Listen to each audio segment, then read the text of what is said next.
आदाब नाजरीन, मैं मोहम्मद अमजद अली प्राइम टाइम में आपका खैर मकदम है। नाजरीन इकराम, हाल ही में मेदक की पुलिस हैदराबाद आती है और एक लड़के को चेन स्नैचिंग के इल्ज़ाम में गिरफ्तार करके ले जाती है। उसे कई दिनों तक पुलिस हिरासत में रखकर उसके शदीद ज़दोकोब किया जाता है और फिर वो बिलाखिर बीमार पड़कर ख़त्म हो जाता है, उसकी मौत वाक़ई हो जाती है। ये दर्दनाक मौत, इसका ज़िम्मेदार कौन? एक इंसान है, चाहे वो अमीर हो या गरीब हो, चाहे इन्फ्लुएंशियल हो या फिर बेसहारा हो, इंसान तो आखिर इंसान ही है। हर इंसान की जान की कीमत होनी चाहिए। जिस समाज में अदना और आला का तसव्वुर हो, वो समाज बिखर के रह जाता है। जब ये सारा मामला हुआ, तो आला ओहदेदारों ने आंख मूंदने की कोशिश की। उसके बाद फिर आवाज़ें बुलंद होने लगी, तो फिर खाती पुलिस वालों को सस्पेंड किया गया। आमतौर पर पुलिस डिपार्टमेंट में ये होता है, किसी को कसूरवार पाते हैं तो सस्पेंड कर देते हैं। क्या सस्पेंशन काफ़ी है, या फिर मौत के ज़िम्मेदार होने का इन इन पर भी मुकदमा चलाया जाए और इनको भी कैफ़र किरदार तक पहुँचाया जाए? हैदराबाद से एक फैक्ट फाइंडिंग टीम ने मेदक का दौरा किया और वहाँ से सारे मामलात की तफसीलात हासिल की और हैदराबाद में उसकी रिपोर्ट की रिलीज़ अमल में आई, प्रेस कॉन्फ्रेंस मुनक्किद की गई। आइए उस ज़िमन में जो हालात गुज़रे हैं, उस ताल्लुक से हम बात करते हैं। हमारे साथ जो मेहमानान आज मौजूद हैं, मशहूर व सीनियर समाजी जहदकार खालिदा परवीन साहिबा और अ, हमारे एसक्यू मसूद साहब भी हमारे साथ मौजूद हैं, जो भी जो ऐसे नाज़ुक मामलात होते हैं, ये सरगर्म होकर जो है मामलात की तह तक पहुँचते हैं और जो है मंज़र आम पर लाने की कोशिश करते हैं। आप दोनों अहबाब का एचडी टीवी पर खैर मकदम करता हूँ। जी, वालेकुम अस्सलाम। तो सबसे पहले मैं खालिदा परवीन साहिबा से ये जानना चाहूँगा कि आपने जब दौरा किया, तो आप मरहूम खदीर ख़ान की बेगम से मिली, तो उन्होंने क्या सुनाया आपको? जी, ये जो दर्दनाक वाक़या जो खदीर ख़ान के साथ हुआ है मेदक में, उसकी तफ़सीलात सुनने के लिए हम यहाँ से चले गए थे उनके अहलिया के पास। अहलिया उनके अपने घर में नहीं थे, बल्कि जो है ना उनके जेठ के घर में थे। हुँ, हुँ। और हम वहाँ जाने के बाद अ, उनसे मुलाकात के दौरान में बहुत दर्दनाक वाक़या सुनाए। सबसे पहले तो मैं ये बताना चाहती हूँ कि ये फैमिली डेली वेजेस अपना मज़दूरी मेहनत करके जीने वाले लोग हैं। हुँ, और इस दौरान में शायद इनके कर्ज़े वग़ैरह बहुत हो गए थे, तो दोनों मियाँ हैदराबाद आके रोज़ी-रोटी की तलाश में और घर का किराया नहीं दे सक रहे थे, तो घर खाली करे हुए थे। तो वो बीवी और बच्चे अपने रिश्तेदारों के पास कामां रेडी गए हुए थे। हुँ, हुँ। जी। जब 27th को वहाँ पर चोरी का एक वाक़या हुआ, ऐसा पुलिस वालों का कहना है। उस इल्ज़ाम पर उस सोने का चोरी खदीर ख़ान ने की, इस तरह के एक शक के बिना पर खदीर ख़ान को उठाया गया। हुँ, खदीर ख़ान की तलाश में हैदराबाद तक आए थे। लेकिन यहाँ कहानी थोड़ा-सा आगे से होते आना पड़ेगा समझाने के लिए जी। कि बीवी खदीर ख़ान की बीवी खदीर ख़ान की अ, जब मुलाकात हुई, जब वहाँ पुलिस स्टेशन में हरासमेंट वगैरह सब होने के बाद 2 तारीख के दिन खदीर ख़ान अपने खदीर ख़ान की बीवी के हवाले किया गया। उस वक़्त खदीर ख़ान की हालत बहुत खराब था कि वो हाथों में मार खा के हाथें फूले हुए थे, पैर, जिस्म के हर जगह पे मार, पीठ पे, पेट पे, के बहुत दर्दनाक तरीके से वो तड़प रहे थे। हुँ, एमआरओ ऑफिस में वो पाए थे। और उस हालत में पुलिस वालों ने उनके ऊपर ये दबाव डाला था कि अब आप घर में रहना, घर से बाहर नहीं निकलना। हुँ, 1 लाख से हाउस अरेस्ट किए थे। हुँ, हुँ, तो वो रात जब हुई तो रात वो खा बाथरूम तो जा रहे थे लेकिन टॉयलेट वगैरह नहीं जा रहे थे। हुँ, तो वो महसूस करके पेट फूला हुआ है, कुछ खा नहीं रहे हैं, तो आखिर तुम यूरिन वगैरह कर रहे हैं क्या? बीवी पूछने पे कहने लगा खदीर खान कि मैं जब से उनका मार खाया तब से मैं यूरिन यूरिन पास नहीं किया। हुँ, हुँ, तो बीवी को डर हुआ कहीं ये ऐसा तो नहीं है, कुछ और मामला है। तो पुलिस वाले के मना करने पर भी ये लोग ऑटो लेके गवर्नमेंट हॉस्पिटल गए, हुँ, मेदक के। हुँ, मना कर रहे थे लेकिन परस्यू कर रहे थे लोग। हुँ, परस्यू करते हुए वो गवर्नमेंट हॉस्पिटल पहुँच गए। और वहाँ पे 1 दिन रहे, वहाँ पे रिपोर्ट वगैरह टेस्ट वगैरह करने के बाद पता चला कि किडनी का मसला है, बहुत ज़्यादा सीवियर मसला है, तो वहाँ से वो लोग शिफ्ट करने के लिए बता रहे थे कि कोई अच्छे हॉस्पिटल बताना पड़ेगा, यहाँ पे इसका इलाज नहीं है। हुँ, हुँ, पुलिस वाले खुद उनको वहाँ पर करीब के एक प्राइवेट हॉस्पिटल में दाखिल करे। हुँ, वहाँ पर 1-2 दिन वहाँ रहे, लेकिन उनका कहना है कि फज़ील खान की वाइफ़ का, कि वहाँ पे कोई ख़ास इलाज नहीं हुआ, हम लोग सैटिस्फाइड नहीं थे हुँ, और वहाँ पे हालत उनकी और ख़राब हो रही थी। तो हम लोगों ने वहाँ से डिस्चार्ज लिए और बोल रहे थे कि हमको गवर्नमेंट हॉस्पिटल जाना है। हुँ, हुँ, तो डिस्चार्ज के दौरान में 50,000 रुपए शायद 25,000 उनके सामने पे करे थे, बाद में बहरहाल किस शक्ल से पे करे काउंटर में पुलिस वाले। हुँ, हुँ। तो अगर पुलिस वाले पेमेंट कर रहे थे? पुलिस वाले पेमेंट किए, क्योंकि इनके पास अच्छा, तो कुछ है नहीं लोग तो। अच्छा। तो वहाँ पर इनको डाउट आया कि ऐसा हमारे साथ ऐसा मेहरबानी क्यों कर रही हैं? तो और डाउट आएगा। हुँ, तो खदीर खान का कहना था कि मुझे अब प्राइवेट हॉस्पिटल में नहीं चाहिए, मुझे गवर्नमेंट हॉस्पिटल में लेके जाना चाहिए। हुँ, तो पुलिस वाले मना कर रहे थे कि आपको बड़े हॉस्पिटल ले जाएँगे, एआईजी हॉस्पिटल ले आके उनके सामने खड़ा कर दिए एम्बुलेंस को, हुँ, एआईजी में। खदीर खान बिल्कुल उतरने के लिए तैयार नहीं थे, खदीर खान उतरे नहीं बिल्कुल गा एम्बुलेंस में से। बीवी भी बोल रही कि मेरे हस्बैंड नहीं चाह रहे। तो 4 घंटे एम्बुलेंस के अंदर ही रखे उनको। 4 वो हालत घंटे? में 4 घंटे, क्योंकि वो हुँ, किसी न किसी तरीके से उतर जाए और एआईजी हॉस्पिटल में शरीक कर दिया जाए, ये उनका मंशौदा। हुँ, हुँ, लेकिन उसके उसके मुताबिक नहीं हुआ, उसके बरक्स जो है ये लोग उतरे नहीं।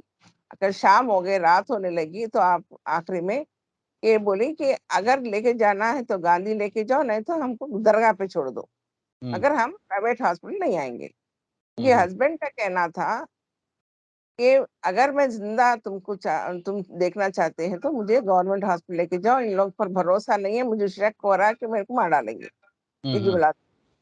अच्छा। अब बीवी इसलिए उनको ज़िद करके दरगाह के पास जाने के लिए वो मान लिए थे, दरगाह में छोड़ दिए और दरगाह के अंदर ये लोग चले गए थे। दरगाह के बाहर, गेट के बाहर पुलिस वालों की गाड़ी वगैरह थी। हुँ, वहाँ पर जाने के बाद दूसरा गेट पीछे से और गेट है, सुबह-सुबह में शायद वो लोग वहाँ से ऑटो मंगा के पीछे गेट से निकल गए। जाने से पहले दोबारा पूछे अपने हस्बैंड से, ये लोग बड़े हॉस्पिटल बताना चाह रहे हैं ना, वहाँ जाएँगे फिर गांधी को जाएँगे, बोले कि मुझे गांधी को लेके चलो। तो फैसला हुँ, करके उन्होंने ऑटो मंगा के पीछे के गेट से निकल के चले गए। हुँ, हुँ, लेकिन उस टाइम पता चल गया पुलिस वालों को, हुँ, वो लोग गांधी हॉस्पिटल भी पहुँच गए थे। हुँ, तो ये सारा मामला जो है गांधी आने के बाद से मामला तो सब लोगों को मालूम ही था। खैर वहाँ पे गांधी में इन्फ्लुएंस करने की कोशिश करे पुलिस वाले, क्योंकि जब तक इन लोगों के पास किसी हॉस्पिटल का डिस्चार्ज पेपर, वहाँ पे इलाज के पेपर, ये ना मेदक के पेपर्स थे, ना उनके पास था, तो रेनोवा हॉस्पिटल के पेपर्स थे, कुछ भी नहीं था। हुँ, हुँ, वहाँ जाने के बाद गांधी हॉस्पिटल में केस एमएलसी का था, तो वो लोग रिपोर्ट्स वगैरह बीवी को देने के लिए बोल रहे थे कि उन पुलिस वालों को मना कर दिए थे। हुँ, वहाँ पे डायलिसिस चला। डायलिसिस में 2 या 3 डायलिसिस तक उन्होंने टॉलरेट कर सके, उसके बाद वाला डायलिसिस में उनकी जान चली गई। हुँ, हुँ, यहाँ पर एक अच्छा खासा, यहाँ पे समझने वाली बात है कि एक अच्छा खासा इंसान जिसके ऊपर चोरी के इल्ज़ाम हो और मेहनत मज़दूरी करने के लिए हैदराबाद आया हो और पुलिस कस्टडी में जाने के बाद कि चंद ही दिनों के अंदर उसका मौत वाक़या हो जाना और सिर्फ़ मारने से, कि कस्टोडियल टॉर्चर की वजह से मर जाना, तो किस हद तक थर्ड डिग्री यूज़ करें हैं। क्या ऐसा कभी इससे पहले हुआ क्या कि एक छोटा-सा चेन के लिए, वो भी रोल्ड गोल्ड चेन, मालूम है, पता बाद में पता चला। तो बीवी का कहना ये है कि वो उन्होंने पूछा कि इतना क्यों मार दिए तुम लोग? अगर चोरी कर भी लिए हैं, अगर शक है, तो आप लोग कोर्ट में दाखिल करना था, मेरे हस्बैंड को ऐसा क्यों मारे तुम लोग? जवाब दें। और सीसीटीवी फुटेज भी उनको नहीं दिखाया गया, वो कहाँ किसी के पास नहीं है। ना कंप्लेनेंट कौन है वो नहीं पता, क्या कंप्लेंट दी है वो भी नहीं पता, ना आज तक किसी को पता है। तो ये एक बड़ा सवाल उनकी तरफ से हमारा भी है कि आखिर वो मेदक पुलिस वहाँ से हैदराबाद आने के लिए, वो छोटा चेन के लिए तो नहीं आए हैं। आखिर क्या वजह है? क्या वो दुश्मनी है? क्या वो कंप्लेंट्स है जिसके लिए कदीर खान को उठा लेके जाते हुए इस तरह मारे हैं? ये जी, उनका भी सवाल है, मेरा भी सवाल है। और भी रिज़वान से मिले, उनके दोस्त थे, हॉस्पिटल गए थे हम लोग, और पुलिस स्टेशन गए थे। इस तमाम ताल्लुक से हम आपके सवालात पर जवाब देते रहेंगे। ठीक है। तो मैं मसूद साहब से ये जानना चाहूँगा कि जैसा खालिदा साहिबा ने बताया कि कोई ना कोई संगीन वजह ज़रूर है जिसकी वजह से इतना सब हुआ, वरना एक मामूली सी रोल गोल्ड की चेन के लिए तो नहीं होता है। तो आप इस बारे में क्या कहेंगे? वजूहात जो है खदीर खान के अरेस्ट की हुँ, अभी तक खुलासा हो नहीं पाई। उसकी प्रॉपर अगर इन्वेस्टिगेशन होगी तो ही उसकी वजूहात पता चलेगी। हुँ, लेकिन जब ये मामला पब्लिक में आया, सोशल मीडिया पे वायरल हुआ 6 फरवरी के आसपास में, जब हुँ, उसको गांधी शिफ्ट किया गया, हुँ, तब पुलिस ने अपनी चमड़ी बचाने के लिए बोला कि इसको चोरी के इल्ज़ाम में हमने अरेस्ट किया था, सिर्फ एक ही दिन पुलिस स्टेशन में रखा और छोड़ दिया। हुँ, उसके बाद उसकी मिज़ाज क्या थी, उसके साथ क्या मामला थे, उससे हमको कोई लेना-देना नहीं है। कोई और वजूहत की वजह से इसकी जान गई। तो पुलिस हुँ, का ये क्लेम है। हुँ, मगर हकीकत ये है कि मेदक पुलिस हैदराबाद आई 29 तारीख को, उनको अरेस्ट किया, हुसैनी आलम पुलिस स्टेशन गई। हुसैनी हुँ, आलम पुलिस स्टेशन से रिक्वेस्ट की कि उसको बुलाए फ़ोन हुँ, करके। हुसैनी हुँ, आलम पुलिस ने दस्तावेज़ात ना होने की वजह से उनको मना कर दिया हुँ, कि हम आपको कोई कोऑपरेट नहीं करेंगे, क्योंकि उनके पास कोई एफआईआर नहीं थी, कोई हुँ, वारंट नहीं था। और ये लोग हुसैनी आलम पुलिस स्टेशन के बाहर ठहर के उसके बहनोई जो मोइन है उसको कॉल किए, उसको अरेस्ट किए। हम आज तक समझते हैं कि इस मामले में सिर्फ़ ज़ुल्म का शिकार जो है कदीर खान ही हुए थे। लेकिन कदीर खान के अलावा भी कुछ लोग थे जो इनके ज़ुल्म और बर्बरियत का शिकार हुए। उसमें एक जो है उनके ख़ास साथी है, ख़ास दोस्त हैं, रिज़वान, जो मेदक में ही रहते हैं। उनको हुँ, ज़ोदो-कोप किया गया, उनको 3 घंटे पुलिस स्टेशन में बिठाया गया। उनको इल्लीगल अरेस्ट करके मेदक से हैदराबाद लाया गया। हुँ, उनको यहाँ पे 24 घंटे से ज़्यादा उनको अपने साथ रखा गया। फिर खदीर खान के बहनोई जो थे, मोइन, उनको अरेस्ट किया गया।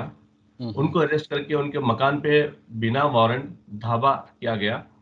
उनके घर में छानबीन की गई। खदीर खान की बहन तबस्सुम के साथ दो-दो-कोप किया गया, हरासनी की गई, उनके साथ बदतमीज़ी की गई। तो खदीर खान इस ज़ुल्म का शिकार नहीं थे, उनके साथ और कुछ लोग थे जो इस ज़ुल्म का शिकार हुए हैं। खदीर खान की बहन से भी आप लोगों की बात हुई? हम कोशिश किए थे मुलाकात करने की, लेकिन शायद वो कुछ मसरूफ़ियात थे, लेकिन इसकी वज़ह से टाइम नहीं दे पाए। हम कोशिश करेंगे इंशाल्लाह नेक्स्ट 2 दिन में उनसे बात करने के लिए। उनके उनके वीडियोज़ आए हैं, उनका हुँ, बयान आया है कि उनके साथ भी ज़ोदो-कोप हुआ है। उनके घर पे भी जो है ना बदतमीज़ी की गई उनके शौहर के साथ। ये तमाम चीज़ें पब्लिक डोमेन में हैं। अच्छा।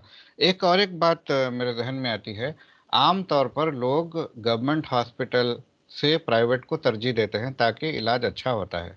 खदीर खान के ज़हन में ये क्यों आया कि प्राइवेट हॉस्पिटल में इलाज अच्छा नहीं होगा? हालाँकि आपने बताया कि एआईजी हॉस्पिटल में एडमिट कराना चाहते थे पुलिस वाले, वो तो बहुत बड़ा दवाखाना है हैदराबाद का। तो ये शक खदीर खान के ज़हन में क्यों आया? आप दोनों से है ये सवाल मेरा, एक के बाद एक। बाजिए आप। अदम इत्मीनान, पुलिस के ऊपर अदम इत्मीनान, भरोसा नहीं है कि शक के बिना पर उल्टा लटका के मारना और कबूल कर लो तुम्हारा जुर्म बोल के उसको टॉर्चर करना, ये सब देखने के बाद हो सकता है कि अंदर भी कुछ बातें कर रहे हो जो नागवारा गुजरा हो या कुछ सुना हो, ना सुना हो। आदमी ज़्यादा पढ़ा लिखा तो है नहीं। लेकिन उनको शक आ गया कि मेरा इलाज यहाँ नहीं चल रहा, क्योंकि वहां पर डायलिसिस जब रिनोवा में हो रहा था, बोलते ना इंजेक्शन दे रहे थे ना टैबलेट दे रहे थे, सिर्फ डायलिसिस कर रहे थे। तो कुछ कुछ गुफ्तगू उन्होंने सुना या नहीं सुना, मतलब उनको महसूस हुआ कि यहाँ पे मेरा इलाज नहीं चल रहा, मैं खत्म हो जाऊंगा। तो अदम इत्मीनान असल बात है कि क्योंकि पुलिस चाह रहे थे कि प्राइवेट में हो, पुलिस ऊपर भरोसा नहीं है, चलो गवर्नमेंट हॉस्पिटल में सब ओपन रहेगा, मतलब क्लोज्ड वॉच में उन्होंने नहीं रहना चाह रहे थे पूरे पुलिस के। जी, मसूद साहब, हालांकि प्राइवेट हॉस्पिटल में जो है केस का जो है प्राइवेसी रखी जाती है बनिस्बत गवर्नमेंट हॉस्पिटल के। गवर्नमेंट हॉस्पिटल चूंकि पुलिस वालों के करीब होते हैं तो वो जो भी है रिवील कर देंगे। ज़्यादा सिक्योरिटी इंफॉर्मेशन की तो प्राइवेट हॉस्पिटल में होती। फिर खदीर खान को क्यों शक था?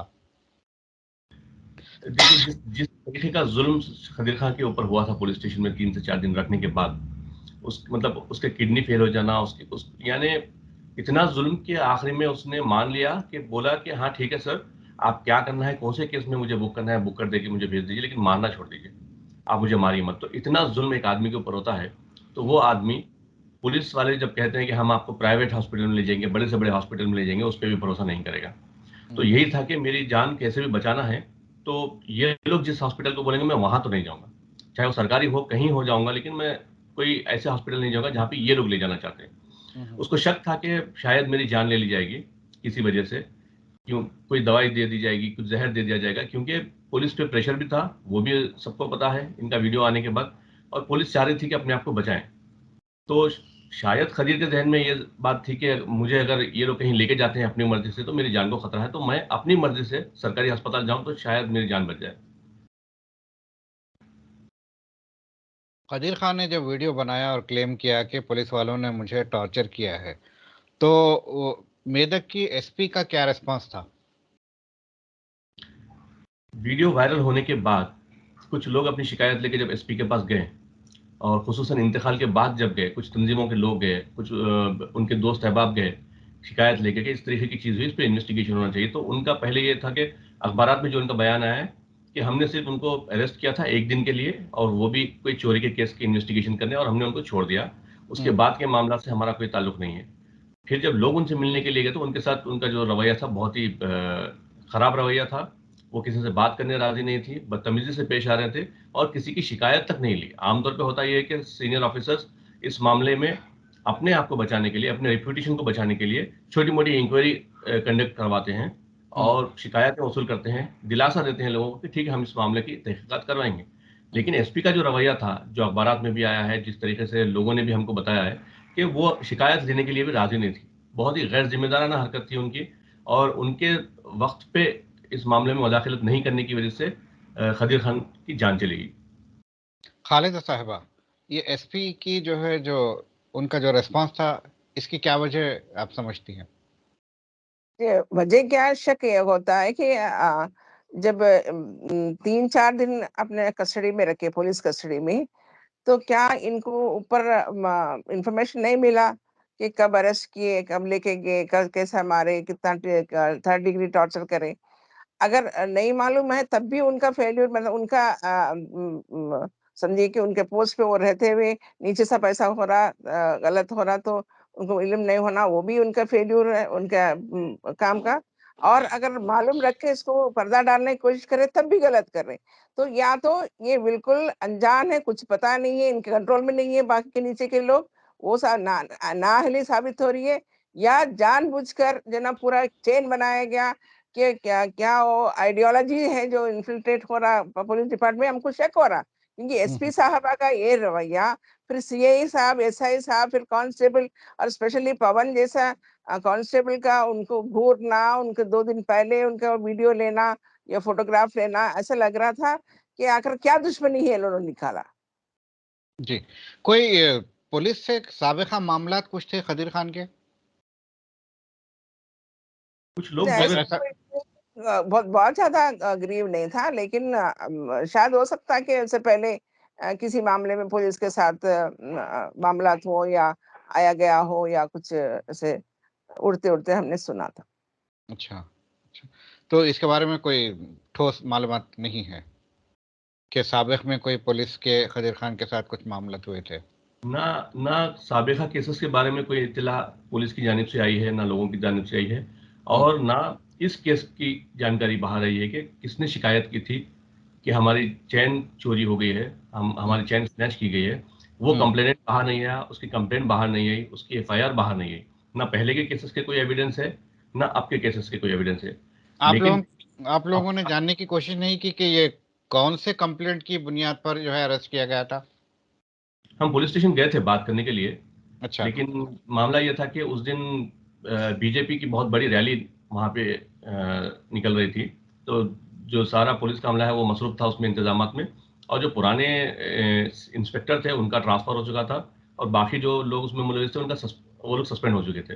तो बात नहीं हो पाई। हम लोग ने बहुत वक्त लगाया वहाँ पे, हम लोग इंतजार किए बात करने के लिए, लेकिन लोग मौजूद नहीं थे पुलिस स्टेशन में। जी, पुलिस का लेकिन कहना है। कितना गलत है अलमिया, देखिए, ट्रांसफर हो गया हो, सस्पेंड हो गया हो, या तो कोई बंदोबस्त में चले गया हो, पूरा पुलिस स्टेशन वीरान करके तो नहीं जा सकते। इमरजेंसी तो हर वक्त होती है। तो वहां पर जो जिसको वहां पे इंचार्जशिप दे के जाते हैं पुलिस स्टेशन में, उनका काम ये बनता है कि वो हमको बताएं क्या हुआ क्या नहीं हुआ, क्योंकि पूरा रिकॉर्ड रहता है, पूरा डॉक्यूमेंटेशन रहता है। तो ये ऐसा तो नहीं कि कोई याद करके कोई निकाल रहा हो। अगर वो इंसान नहीं है तो दूसरा इंसान नहीं बोलना चाहिए क्या? अगर ये सिस्टम नहीं है तो सिस्टम होना चाहिए कि हमको ये बताया जा रहा है कि आप इतनी देर बैठेंगे, वो लोग शाम में आएंगे, थक के आएंगे, गुस्से में रहेगा, आप हैदराबाद से आए चले आइए, नहीं तो क्या जरूरत। ये इस तरह की बातें करते पुलिस डिपार्टमेंट में। अच्छा। इतना गैर जिम्मेदाराना हरकत होती है वहां पर। और एक सवाल आप किए थे, उनका कुछ पिछले रिकॉर्ड अगर है तो पुलिस वालों को चाहिए बताना कि ये इनका पिछले ये रिकॉर्ड था, ये खराब था, इंसान था, ये सब बोलना चाहिए। ये हम आम आम शहरी के ऊपर क्यों बढ़ रही है ये सब चीजें? जी, इसके अलावा पुलिस का तो ये कहना है कि उन्होंने एक दिन के लिए जो है पूछताछ की और छोड़ दिया, और फिर जो विक्टिम्स हैं उनका कहना है कि 4-5 दिन उन्हें रखा गया। तो क्या आप लोगों को इस बारे में कोई सबूत मिला कि उसे 4-5 दिन रखा गया पुलिस स्टेशन में? जी, जिन लोगों से सबूत, मतलब लोगों के बयानात जो हैं, हम्म। जो खदीर के खास दोस्त रिजवान हैं, जिनको 28 तारीख को बुलाया गया पुलिस स्टेशन पे, 29 तारीख को बुलाया गया, उनको 29 तारीख के दिन 3 घंटे तक पुलिस स्टेशन में बिठाया गया, यही बोल के खदीर का एड्रेस कहाँ है बताइए। उसने बार बार मना किया कि मुझे पता नहीं है। फिर उसने पूछा पुलिस से कि आप किस सिलसिले में खदीर से बातचीत करना चाह रहे हैं, क्या मामला है। उसने इंसिस्ट किया कि आप क्या चीज़ें बताइए, तो उन्होंने कहा कि एक चोरी के मुकदमे में हम उससे बातचीत करना चाह रहे हैं। तो रिजवान का ये कहना है कि उसने पुलिस से बात की कि वो इस तरह की चीज़ें नहीं कर सकता, वो मेहनती आदमी है, मेहनत करके अपनी ज़िंदगी गुजारता है, और उसका मोबाइल नंबर जो है पुराना वो बंद हो चुका है क्योंकि उसका फ़ोन ख़राब था, नया नंबर हमारे पास है नहीं। वो सारी बातें हुई, उसको 3 घंटे बिठाया गया। इत्तेफाक से खदीर का फ़ोन उसके फ़ोन पे आया, रिजवान के। पुलिस ने स्पीकर पे डाल के उससे बात करवाई और उसी वक्त उनका लोकेशन ट्रेस किया, खदीर का हैदराबाद का लोकेशन ट्रेस किया। अब आप देखिए, एक कांस्टेबल लेवल तक इस तरीके का जो लोगों की पर्सनल इंफॉर्मेशन है उसकी जानकारी लेने का एक्सेस है। यानी एक कांस्टेबल या एसआई किसी का भी लोकेशन ट्रेस कर सकता है, किसी के भी कन्वर्सेशन सुन सकता है, किसी के फोन आने जाने वालों के नाम नंबर जो है ना ट्रैक कर सकता है। तो ये सर्वेलेंस स्टेट बन चुका है हमारा। हम इतने सर्वेलेंस में है कि हमारी कोई चीज अपनी नहीं है। अगर मैं अमजद साहब से फोन पे बात कर रहा हूँ तो अमजद साहब की लोकेशन और मेरी लोकेशन पुलिस को मिल जाएगी, और मैं अगर फोन कॉल किसी को कर रहा हूं तो उसकी जानकारी पुलिस को मिल जाएगी। और ये ऐसा नहीं है कि कोई सीनियर ऑफिसर कोई पेचीदा मामलों में प्रॉपर डॉक्यूमेंटेशन करके ट्रेस नहीं कर रहा है, बस इनके हाथ में है, ये लोग कभी भी कर सकते हैं, किसी का भी कर सकते हैं। ये एक चीज है। और दूसरी चीज समझो साहब, आप पूछ रहे थे उसका साबिका कोई रिकॉर्ड। उस मामले में ये है कि आमतौर पे लोग इस तरीके के वाकयात जब होते हैं तो लोग ये बोलते हैं कि हाँ ठीक है, वो क्रिमिनल था, वो चोर था, उसने उसने कत्ल किए थे, पुलिस ने उनके साथ ऐसा किया। तो ये कोई जस्टिफिकेशन नहीं है। पुलिस का जुल्म किसी के साथ भी जस्टिफाई नहीं किया जा सकता है, चाहे वो साबिका क्रिमिनल हो, चाहे वो अब कोई मामले में मुलविस हो। ड्यू प्रोसेस फॉलो करना जरूरी है। प्रोसेसेस हैं, सुप्रीम कोर्ट के गाइडलाइंस हैं कि लोगों को अरेस्ट करने के लिए उनके साथ पुलिस कस्टडी में अगर उनको हम रखते हैं तो किस तरीके से रखा जाए, उनसे किस तरीके से बातचीत की जाए। ये सारे रूल्स हैं, सिस्टम्स हैं। लेकिन इसको फॉलो अगर नहीं करेंगे और सिर्फ ये कहेंगे कि वो साबिका केसेस में कोई मुलविस था, इसके साथ ये रवैया हुआ है, तो वो बिल्कुल इलीगल रवैया है। हैदराबाद में भी आप देखते हैं कि पुलिस लोगों को रोकती है और उनके बायोमेट्रिक लेती है, फोटोज लेती है, और पूछने पे, मीडिया के पूछने पे पुलिस ये बोलती है कि हम एक्स प्रिजनर्स जो जेल से छूट के आए हैं या जो पुराने केसेस में मुलविस है, उनके ऊपर नजर रख रहे हैं, उनको हम चेक कर रहे हैं, अगर वो मैच होते हैं तो हम उनको डिटेन करके क्वेश्चनिंग करेंगे। हमारा अच्छा। सवाल ये है कि वो साबिका केस में शायद जेल जाके आ चुका है, पर उसको वो बाहर इसलिए है कि उसको जज ने बेल दी है। वो केस में मुलविस था, उस पर ट्रायल चल रहा है, जज ने उसको इजाजत दी है घूमने की बाहर जेल से निकल के, तो पुलिस का कोई इख्तियार नहीं होता है कि उनको रोकें, उनके साथ बदतमीजी करें।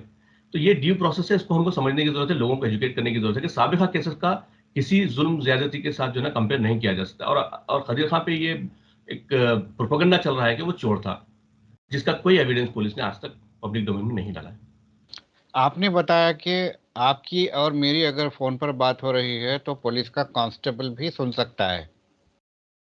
रिकॉर्डिंग नहीं, किस नंबर पे कॉल कर रहे हैं, किस नंबर से कॉल आ रहा है, और उस कॉलर का लोकेशन क्या है, ये सारी अच्छा। चीजें अच्छा, वो लोग पता कर सकते हैं। तो क्या ये लीगल है? ये इलीगल है, क्योंकि अगर आपको ऐसा करना है तो उसके लिए पहले आपको सफिशिएंट ग्राउंड चाहिए, फिर उसके बाद आपको चाहिए कि वारंट, आपको हम्म। वारंट चाहिए होगा ये चीजें करने के लिए, परमिशन लेना पड़ेगा टेलीकॉम कंपनी से। हम्म। लेकिन ये सब चीजें फॉलो नहीं करती है पुलिस। तो ये कौन सा सॉफ्टवेयर है जिसकी बिना पर ये काम हो रहा है? तेलंगाना पुलिस ने एक सॉफ्टवेयर डेवलप किया है, टीएस कॉप। अच्छा। TS cop. तो हम्म। ये कॉप जो है, टीएस कॉप ऐप जो है, ये हर टैबलेट, पहले आप देखते होंगे पुलिस के हाथ में लाठियां होती थी, हम्म। आजकल इनके हाथ में लाठी नहीं होती, इनके हाथ में एक टैबलेट होता है, जिसको वो लोग इस्तेमाल करके हर क्राइम का, हर चीज का फोटोग्राफ उसमें लेते हैं, वीडियो उसमें रिकॉर्ड करते हैं।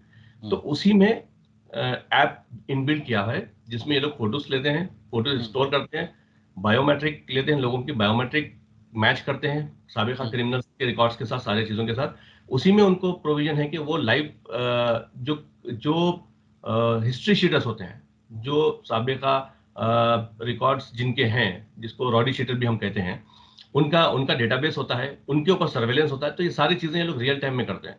हम्म। और उसमें सॉफ्टवेयर ऐसा भी है जिस जिसमें किसी की फोटो लेके मैच कर सकते हैं, फेशियल रिकग्निशन टेक्नोलॉजी जिसको बोलते हैं हम। हम्म। तो फेशियल रिकग्निशन टेक्नोलॉजी इनेबल है उसमें। अगर आप किसी की फोटो लेंगे और वो साबिका उनके रिकॉर्ड से मैच करेंगे, तो वो हम्म। सर्च करेगा सारे रिकॉर्ड्स को।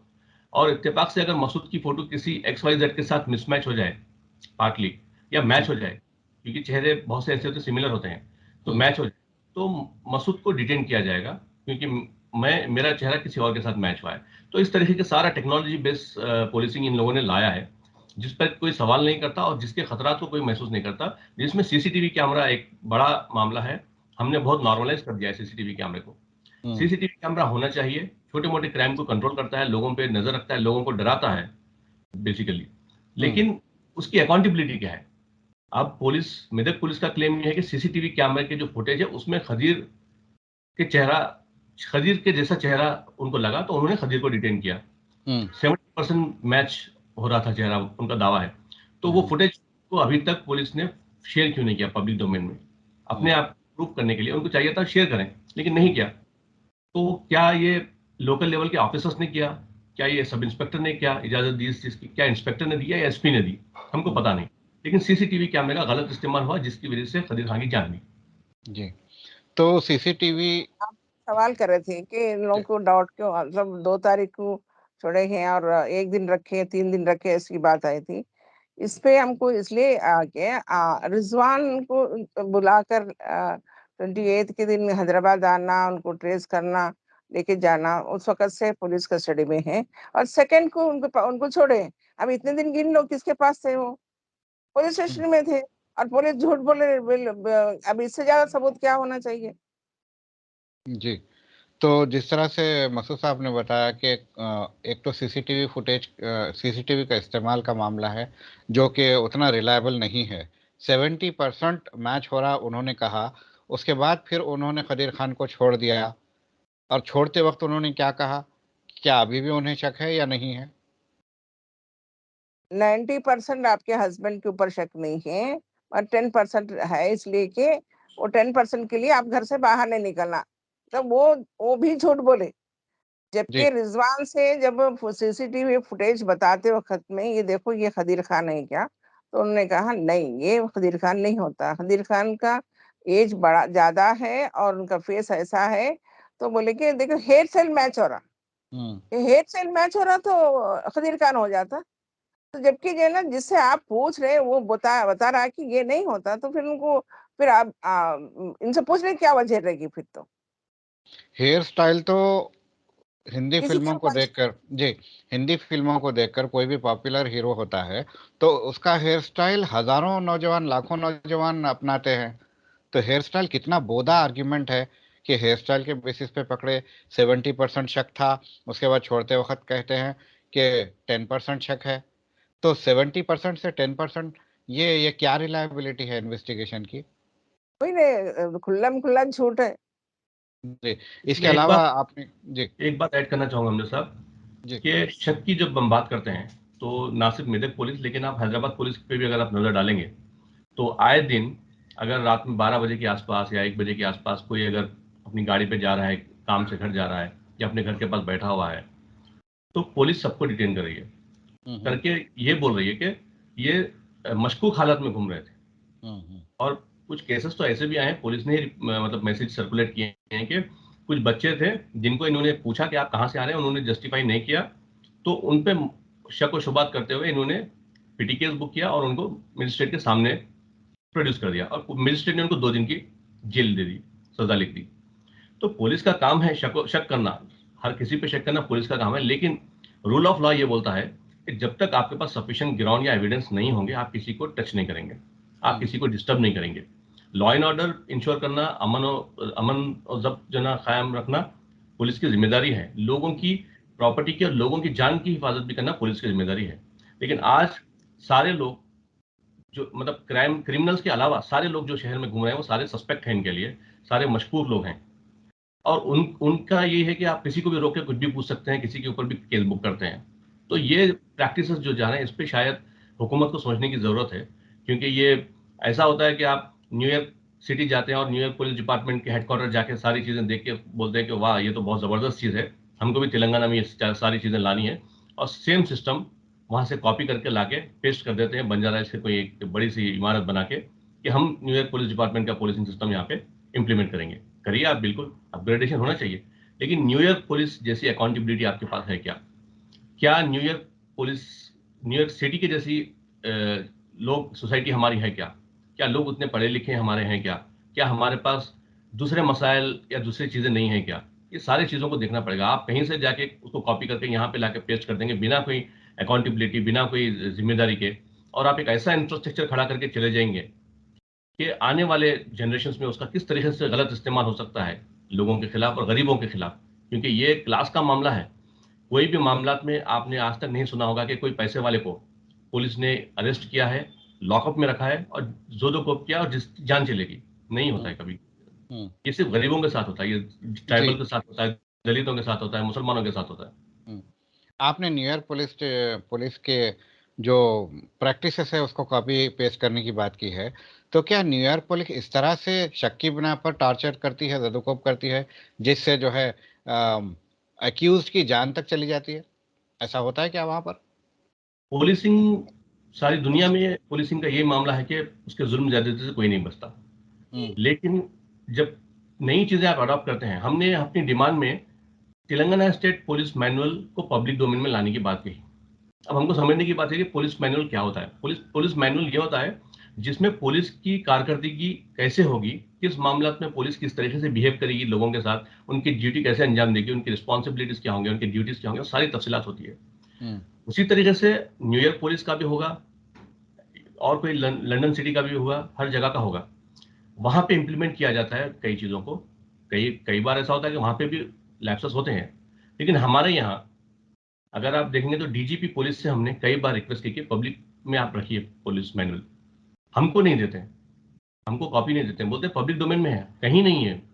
तो जब आपका पुलिस मैनुअल पब्लिक डोमेन में नहीं है, हमको नहीं दे रहे हैं आप, तो आपके पुलिस स्टेशन में क्या वो मौजूद होगा उसकी कॉपी? हम्म, अगर पुलिस स्टेशन में उसकी कॉपी नहीं है पुलिस मैनुअल की, तो पुलिस का जो अमला है जो ड्यूटी कर रहा है, जिसकी जिम्मेदारी है कांस्टेबल की या हेड कांस्टेबल की या एसआई की जिम्मेदारी है लोगों के साथ डील करने की, क्योंकि वही लोग हैं जो आवाम के साथ डील करते हैं, तो उनको क्या उसके बारे में इल्म है कि पुलिस मैनुअल में हमारी क्या जिम्मेदारी है, हमको कैसे ड्यूटी अंजाम देना है? अगर हम सिर्फ लेक्चर देते रहेंगे, हमारे पुलिस के जो सीनियर ऑफिसर्स हैं, आए दिन लेक्चर देते हैं, फ्रेंडली पुलिसिंग है, ये है, हमको ऐसे करना है, हमको सिस्टम फॉलो करना है, सारी बातें करते हैं। लेकिन क्या इनकी जहनसाजी की जा रही है? इनको ट्रेनिंग दी जा रही है कि हमको लोगों के साथ कैसे बिहेव करना है, खुसूसन गरीबों के साथ, जो पढ़े लिखे लोग नहीं उनके साथ नहीं करते हैं। बंजारा हिल्स में पुलिस का रवैया कुछ और होता है लोगों के साथ, और गरीब इलाकों में, स्लम्स में कोई और रवैया होता है। कोऑर्डिनेशन सर्च आप करते हैं बिना कोई वारंट के। आप एक एरिया को, जो कोऑर्डिनेशन सर्च जो मिलिट्री एक्सरसाइज है, जो बॉर्डर के एरिया में आर्मी करती है, वो काम आप शहर में कर रहे हैं, और वो भी गरीब इलाकों में कर रहे हैं। मिशन चबूतरा के नाम पे लोगों को आप रातों में हरासान कर रहे हैं। 1990 के फिसादात जो मुसलसिल हुआ करते थे हैदराबाद में, उस वक्त हम देखते थे कि रात को अगर कहीं से आना है तो हमको सोच समझ के आना पड़ेगा, देर रात को 12 बजे के बाद, कि अगर पुलिस रोकेगी तो हमको क्या जवाब देना पड़ेगा। हम अगर फंक्शन हॉल से आते थे तो हमको बोलना पड़ेगा कि हम फंक्शन हॉल से आ रहे हैं, देखिए हमारे कपड़े हैं, ऐसे हैं, हम दावत से आ रहे हैं। अगर हम फिल्म देख के रात को सेकंड शो आते थे तो हमारे वालिद साहब बोलते थे कि आप फिल्म का टिकट जेब में रख के आइए, क्योंकि पुलिस आपसे पूछेगी। तो वो 90s का जो दौर है वो आज हैदराबाद में आप देख सकते हैं, तेलंगाना में देख सकते हैं, कि लोगों को रोक के पूछ रहे हैं कि आप कहाँ से आ रहे हैं बताइए। अगर वो बोलता है मैं मेडिकल शॉप से आ रहा हूँ तो उसकी पढ़ाई पूछी जाती है कि मेडिकल शॉप पे काम कर रहे हैं आप, तो आप कहाँ तक पढ़े हैं। अगर वो बोलता है कि नहीं मैं कुछ और पढ़ाई किया हूँ, तो बोलता है कि आप ये पढ़ाई पढ़ के आप मेडिकल शॉप पे काम करेंगे। तो पुलिस इस तरीके से बिहेव करी है जैसे कि हर एक सस्पेक्ट है, और कर्फ्यू का माहौल है, लोग बाहर निकल नहीं सकते, अपने घर के पास बैठ नहीं सकते। ये ये पुलिसिंग प्रैक्टिस जो है मतलब कहीं नहीं है, ये हमारे जी, यहाँ है। जी। मैनुअल शायद पब्लिक डोमेन में इसीलिए नहीं है क्योंकि जो मैनुअल में कहा गया है उसकी खिलाफ वर्जी हो रही है पुलिस की जानिब से। बिल्कुल, बिल्कुल। मैंने एडवोकेट मसूद खान साहब से कई बार इंटरव्यू किया इस ताल्लुक से। उन्होंने कहा कि मारने का कहीं परमिशन नहीं है पुलिस वालों को, बिल्कुल, और फिर बिल्कुल। इतनी बुरी तरीके से मारा जाता है, उल्टा लटका कर मारा गया, उसके किडनी फेल किए गए। तो ये कितना संगीन जुर्म हो गया है पुलिस वालों से। बिल्कुल। पुलिस की इसमें कारकर्दगी का जो मामला है, वो ऐसा नहीं है कि आप और मैं इल्जाम लगा रहे हैं कि पुलिस टॉर्चर करती है लॉकअप में रखे लोगों को। हम्म। इस मामले की संजीदगी को सुप्रीम कोर्ट ने समझा, और सुप्रीम कोर्ट ने 2020 में तमाम स्टेट के होम सेक्रेटरीज को ऑर्डर दिए कि आप हर पुलिस स्टेशन में, हर जगह पे सीसीटीवी कैमरा इंस्टॉल करिए, और वो भी इतना हाई रेजोल्यूशन का कि रात के अंधेरे में भी लोगों की हरकत पे नजर रखा जाए, पुलिस डिपार्टमेंट की, कौन आ रहा है, कहाँ जा रहा है, उसके साथ क्या रवैया हो रहा है। कोई तेलंगाना में अगर आप देखेंगे तो 50% पुलिस स्टेशन में सीसीटीवी कैमरे नहीं है। शहरियों पे सर्वेलेंस करने के लिए हर जगह इनके कैमरे हैं, मगर पुलिस स्टेशन में इनके पास 50% पुलिस स्टेशन में कैमरे नहीं है। डीसी की रिपोर्ट है। जी। जहां पे पुलिस स्टेशन, जिन पुलिस स्टेशन में सीसीटीवी कैमरे हैं, उसमें से आधे से ज्यादा काम नहीं कर रहे। तो ये अच्छा। हम नहीं कर रहे, ये सुप्रीम कोर्ट कह रहा है, तो ये हुकूमत कह रही है। सुप्रीम कोर्ट ने जब हुक्म दिया है कि पुलिस स्टेशन में सीसीटीवी कैमरे लगाना चाहिए, तो नहीं लगाते हैं तो सुप्रीम कोर्ट सो मोटो क्यों नहीं लेता? सुप्रीम कोर्ट ने 2020 में इंस्ट्रक्शन दिए थे, ऑर्डर दिए थे इंस्टॉल करने के लिए। फिर कॉम्प्लाइंसेस रिपोर्ट पूछी, बहुत से स्टेट ने उस पर अमल नहीं किया। 2021 में फिर से उनको वार्निंग दी, और इसी महीने में, फरवरी के महीने में, लास्ट वार्निंग सुप्रीम कोर्ट ने दी तमाम स्टेट्स को कि आप जल्द से जल्द कॉम्प्लाइंस कीजिए, नहीं तो फिर हम कंटेम्प्ट ऑफ कोर्ट का प्रोसीडिंग इनिशिएट करेंगे उन स्टेट्स के खिलाफ जिन्होंने सीसीटीवी कैमरे इंस्टॉल नहीं किए। जी। अगर ऐसा हो गया तो ये मजलूम जो इस तरह से जुल्म का शिकार हो रहे हैं, शायद बहुत हद तक जो है इसकी रोकथाम हो सकती है। अब खालिदा साहिबा से मैं ये पूछना चाहूँगा कि आपने खदीर खान की बेवा से जब मुलाकात की तो उन्होंने क्या क्या खदशात का इजहार किया अब के हालात में? उन्होंने इज़हार करना क्या, हम खुद महसूस कर रहे थे उनका जो हम जब मिलने के लिए गए थे उस वक़्त में वो एमआरओ ऑफिस से कोई आए थे, हमको पता चला नहीं थी वो खातून घर में। हम्म। एमआरओ ऑफिस से कोई आए थे कुछ एक थैला चावल लेके आए और हॉस्पिटल लेके जाऊँगा ऐसा करके उनको लेके चले गए थे। और हम्म। घर में बच्चे थे बच्चों के साथ हम लोग बैठे थे। बड़ी बच्ची इतना घबरा रही थी कि इतनी देर हो गई मम्मी कहाँ हैं? कहाँ चले गए? तो अब किसी को नहीं पता कि एमआरओ ऑफिस से आया, क्या नाम से आया, किसी के पास कुछ कार्ड नहीं देके, कोई टेलीफ़ोन नंबर नहीं लिए, कुछ नहीं लिए। अब हम भी ज़रा घबरा गए क्योंकि कौन आया, कहाँ लेके गया, कब क्या होगा? तो एक लिहाज से हम सबको उनको भी होगा, हम उनसे ज़्यादा कंसर्न हम लोग अब हैं कि जो बेवा हैं और 3 बच्चे हैं, इनके भी लाइफ़ को खतरा थ्रेट है। क्योंकि ये खातून इतना बेबाकी के साथ अपने दर्द बयान कर रही, चाहे मीडिया में हो या कोई विज़िट करने वालों के साथ हो। तो जब खदीर खान को इस तरह का जो मामला तक पहुंचा सकते हैं पुलिस, लॉ एंड ऑर्डर को मेंटेन करने वाले, तो इन लोगों के किसी भी तरीके का मामला तो हो सकता है उनके साथ, तो उनका लाइफ थ्रेट है कि उनको सिक्योरिटी देना चाहिए।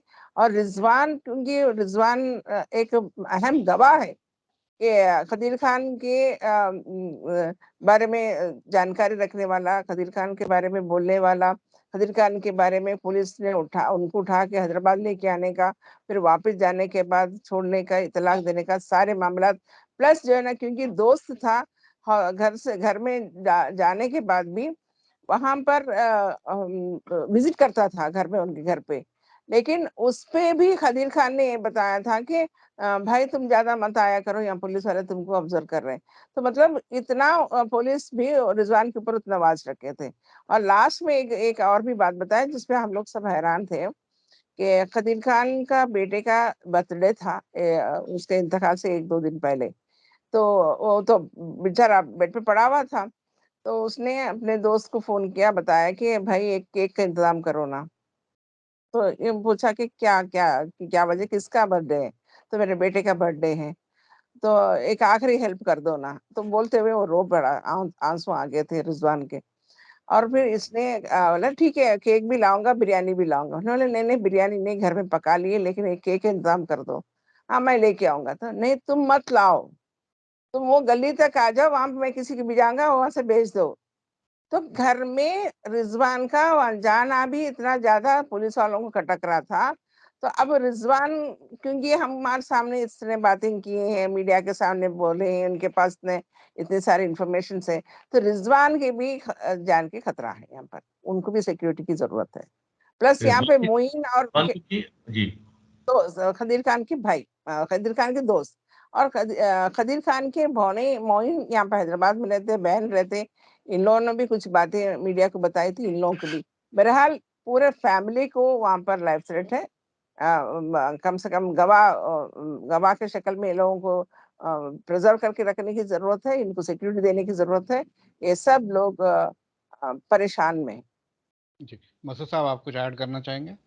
मैं वही बोल रहा था कि खदीर के दोस्त और उनकी अहलिया और उनके फैमिली के अलावा उनके बहन और बहनोई जो हैदराबाद में हैं, जो गवाह हैं इस मामले के, उनको भी सिक्योरिटी देने की हमने डिमांड की है, वही जो बाजी ने ऐड किया था। जी जी, आप दोनों अहबाब का बेहद शुक्रिया हमसे बात करने का।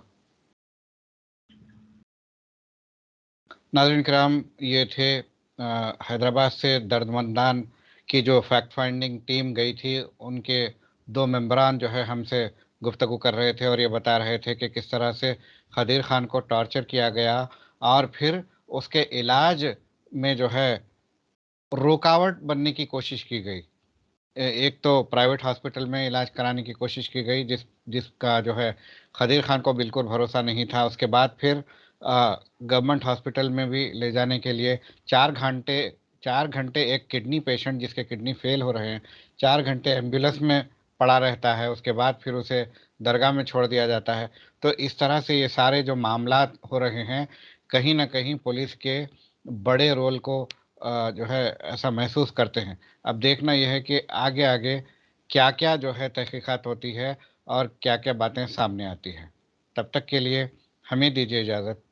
शब बखैर।